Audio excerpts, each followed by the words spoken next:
안녕하세요. 이동률 목사와 함께하는 매일 성경 큐티 시간입니다.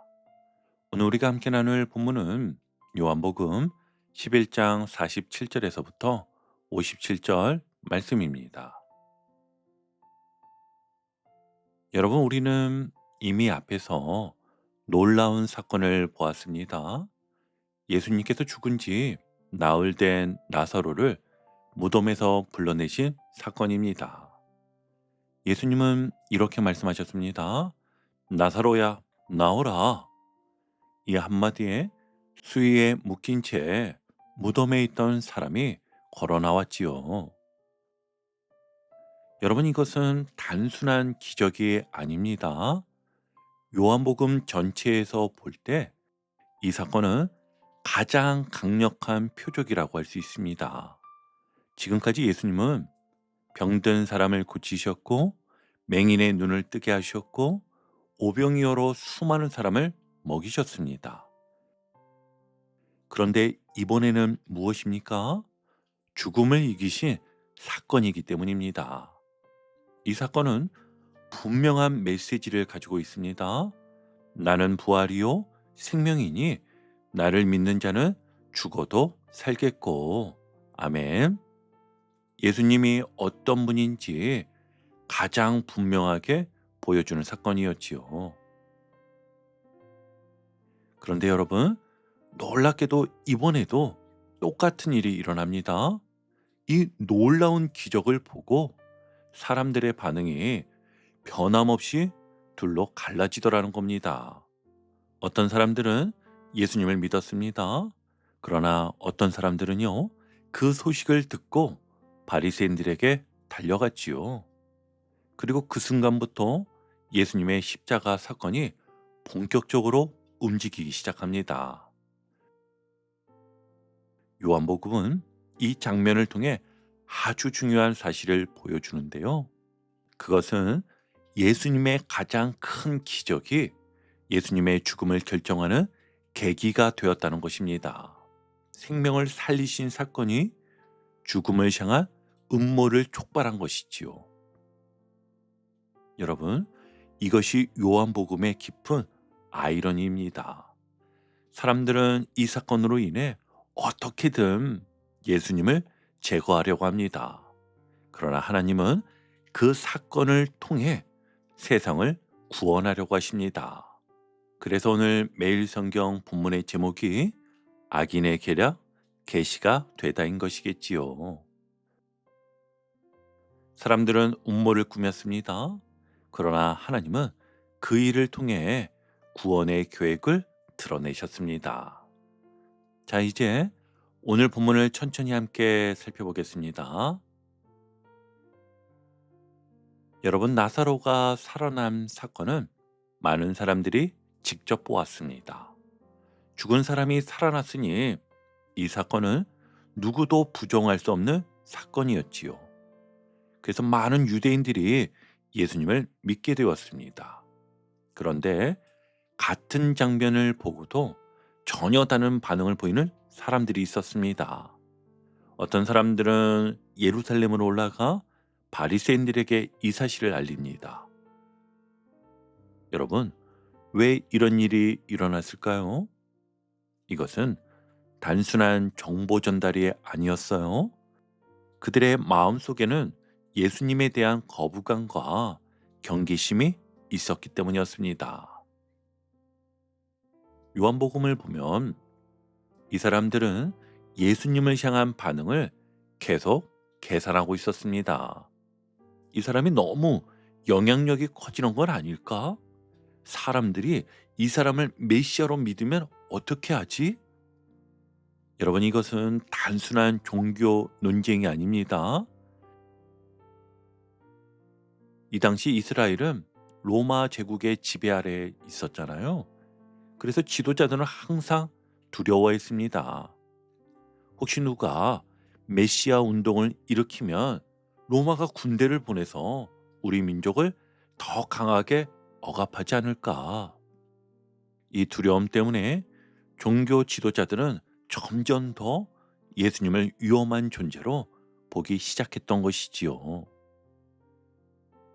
그러니까 지금 이 사람들은 기적을 보고도 이렇게 생각한 것입니다. 이 사건이 너무 커지면 정치적인 문제가 될 수도 있다. 여러분, 여기서 우리는 사람의 마음이 얼마나 복잡한지 보게 됩니다. 분명히 눈앞에서 하나님의 능력이 나타났습니다. 그런데 사람들은 기적보다 자기 계산을 먼저 합니다. 신앙보다 자기 이해관계를 먼저 생각합니다. 그래서 결국 생명의 사건 앞에서 믿음이 아니라 두려움과 거부가 더 크게 나타나게 된 것이지요. 여러분, 이 모습이 멀리 있는 이야기가 아닙니다. 우리 삶에서도 비슷한 일이 일어납니다. 예를 들어 보겠습니다. 어떤 사람이 교회에서 은혜를 받았어요. 말씀을 듣다가 마음이 움직입니다. 그런데 집에 돌아가면 이런 생각이 올라옵니다. 내가 이렇게 신앙생활하면 사람들이 나를 이상하게 보지 않을까? 회사에서는 이런 생각이 들 수 있지요. 내가 신앙을 드러내면 승진에 불이익이 있지 않을까? 가정에서도 비슷합니다. 내가 너무 열심히 믿으면 가족들이 부담스러워하지 않을까? 그래서 결국 마음이 움직였는데도 그 믿음을 한 걸음 뒤로 미루는 모습이 참 많습니다.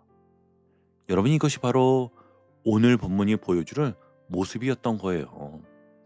기적은 분명했습니다. 그러나 사람들은 믿음을 선택하기보다 계산을 선택하여 행동을 취했던 것입니다. 여러분, 오늘 말씀은 우리에게 아주 중요한 질문을 던집니다. 너는 하나님의 일을 볼 때 어떤 마음으로 반응하는가? 우린 때때로 하나님의 일을 보고도 믿음으로 반응하기보다 먼저 계산을 합니다. 이렇게 하면 손해 아닐까? 이렇게 하면 내가 불편해지지 않을까? 여러분, 예를 들어 보겠습니다. 회사에서 어떤 분이 신앙 때문에 정직하게 행동합니다. 남들은 다 눈 감는 일을 그분은 양심 때문에 거절한 것입니다. 그러면 주변에서 이렇게 말하지요. 그렇게 살면 손해봐. 여러분, 이때 우리의 마음은 두 갈래로 나누어집니다. 믿음으로 반응할 것인가? 아니면 계산으로 반응할 것인가? 교회에서도 마찬가지예요. 하나님이 마음에 감동을 주셔서 섬기라는 마음이 생겼습니다. 그런데 이런 생각이 올라옵니다. 내가 시간이 없는데? 내가 왜 해야 하지? 다른 사람도 있는데. 그 순간 은혜보다 계산이 앞서기 시작하지요. 여러분, 오늘 본문은 우리에게 이렇게 말합니다. 은혜를 계산하는 순간 믿음이 약해지기 시작한다. 다시 한번요. 은혜를 계산하는 순간 믿음이 약해지기 시작한다. 믿음은요, 하나님의 일을 보았을 때 단순하게 반응하는 것입니다. 주님, 저는 믿겠습니다. 주님, 저는 따르겠습니다. 그래서 오늘 하루 우리에게 이런 결단이 필요합니다. 하나님이 내 삶에 행하신 일을 다시 한번 떠올려 보십시오. 그리고 이렇게 고백해 보시길 바랍니다. 주님, 저는 계산하지 않겠습니다. 주님이 하신 일을 보고 믿음으로 반응하겠습니다. 자, 이제 장면이 바뀝니다. 종교 지도자들이 공회를 모읍니다. 본문 47절을 한번 같이 보시면 이에 대제사장들과 바리새인들이 공회를 모으고 이르되 이 사람이 많은 표적을 행하니 우리가 어떻게 하겠느냐. 아멘. 여러분, 이 말 속에는 아주 중요한 사실이 하나 들어있는데요. 그들은 예수님의 기적을 부정하지 않았다는 겁니다. 이 사람이 많은 표적을 행한다. 그 사실 자체는 인정하고 있었습니다. 그런데 문제는 무엇이었어요? 그 다음 질문입니다. 우리가 어떻게 하겠느냐? 여러분, 이 질문은 신앙의 질문이 아닙니다. 이 일이 하나님께로부터 온 것인가? 이 사람이 정말 하나님이 보내신 분인가? 이 질문이 아니었어요. 이 질문은 정치적인 질문이었습니다. 이 사람이 계속 활동하면 우리에게 어떤 문제가 생기겠는가? 그래서 그들은 이렇게 말합니다. 우리 48절 함께 볼게요. 만일 그를 이대로 두면 모든 사람이 그를 믿을 것이요. 그리고 로마인들이 와서 우리 땅과 민족을 빼앗아 가리라. 아멘. 여러분, 이 말은 겉으로 보면 굉장히 애국적인 말처럼 들리잖아요. 민족을 지켜야 한다. 그런데 그 속을 들여다보면 사실은 권력의 두려움이었어요. 당시 종교 지도자들은 로마와 미묘한 균형 관계 속에 있었습니다. 로마가 종교 자치를 어느 정도 허락해 주었기 때문에 그들은 종교 권력과 정치적 영향력을 동시에 누리고 있었는데요. 그런데 예수님 때문에 민중이 움직이기 시작하면 로마가 군대를 보내 개입할 수도 있습니다. 그러면 가장 먼저 무엇이 무너지겠습니까? 바로 그들이 가지고 있던 자리와 권력이었습니다. 그래서 그때 대제사장 가야바가 49절과 같은 말을 꺼냅니다. 너희가 아무것도 알지 못하는도다. 그리고 이렇게 말합니다. 50절입니다. 한 사람이 백성을 위하여 죽어서 온 민족이 망하지 않게 되는 것이 너희에게 유익한 줄을 생각하지 아니하는도다. 아멘. 여러분, 이 말은 참으로 냉정한 정치 계산이었지요. 한 사람 희생시키면 전체 체제는 유지된다. 역사 속에서 이 논리가 얼마나 많이 사용되었습니까? 한 사람쯤 희생해도 괜찮다. 전체를 위해서다. 그런데 바로 여기서 요한복음은 놀라운 설명을 덧붙입니다. 51절을 보시면 이 말은 스스로 함이 아니요 그 해의 대제사장이므로 예수께서 그 민족을 위하시고 또 그 민족만 위할 뿐 아니라 흩어진 하나님의 자녀를 모아 하나가 되게 하기 위하여 죽으실 것을 미리 말함이러라. 아멘. 여러분, 이것이 요한복음의 놀라운 신비입니다. 가야바가 예수님을 죽이려고 한 말이잖아요. 그런데 하나님은 그 입을 통해 복음을 선포하게 하셨던 거예요. 한 사람이 백성을 위해 죽는다. 이 말이 바로 십자가 복음의 핵심입니다. 예수님은 한 사람의 죽음이 아니라 모든 사람을 위한 죽음이었습니다. 그리고 단지 한 민족이 아니라 온 세상에 흩어진 하나님의 자녀를 하나로 모으기 위한 죽음이었지요. 여러분, 사람들은 음모를 꾸몄습니다. 그러나 하나님은 그 음모 속에서도 구원의 계획을 이루고 계셨습니다. 이제 본문은 결정적인 한 문장으로 이어집니다. 우리 53절을 함께 보시면 이날부터는 그들이 예수를 죽이려고 모의하니라. 아멘. 여러분, 이 구절은 요한복음의 중요한 전환점인데요. 지금까지는 갈등이 있었고 논쟁이 있었습니다. 그러나 이제부터는 공식적인 죽음의 계획이 시작이 됩니다. 그리고 예수님은 잠시 사람들 앞에서 물러나십니다. 그리고 54절입니다. 그러므로 예수께서 다시 유대인 가운데 드러나게 다니지 아니하시고 거기를 떠나 빈들 가까운 곳인 에브라임이라는 동네에 가서 제자들과 함께 거기 머무르시니라. 아멘. 여러분, 이것은 두려워서 숨으신 것이 아니었어요. 요한복음에서 반복되는 중요한 표현이 있다고 하였지요. 그의 때. 예수님은 하나님의 시간표에 맞춰 움직이신 것입니다.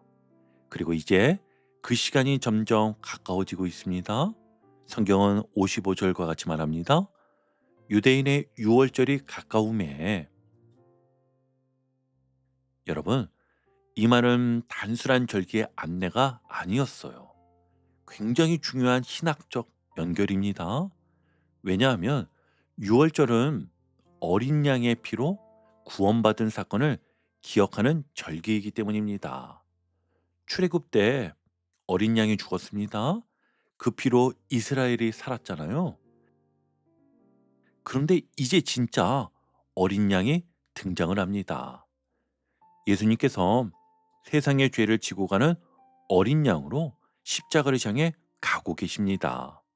사람들은 예수님을 죽이려 했습니다. 그러나 하나님은 그 사건을 통해 세상을 구원하려 하고 계셨습니다. 여러분, 오늘 말씀의 제목은 악인의 계략 계시가 되다였습니다. 사람들은 예수님을 제거하려 했습니다. 정치적인 계산으로 한 사람을 희생시키려고 했었지요. 그러나 하나님은 그 사건을 통해 세상을 구원하셨습니다. 한 사람이 죽어서 온 민족이 살게 되는 것, 이것이 바로 십자가 복음입니다. 그래서 우리는 믿습니다. 사람의 계획보다 하나님의 계획이 더 크다는 것을요. 지금 우리의 삶 속에서도 하나님은 여전히 일하고 계십니다. 오늘도 그 하나님을 신뢰하며 주님을 따라가는 하루가 되시기를 주님의 이름으로 축복합니다. 아멘.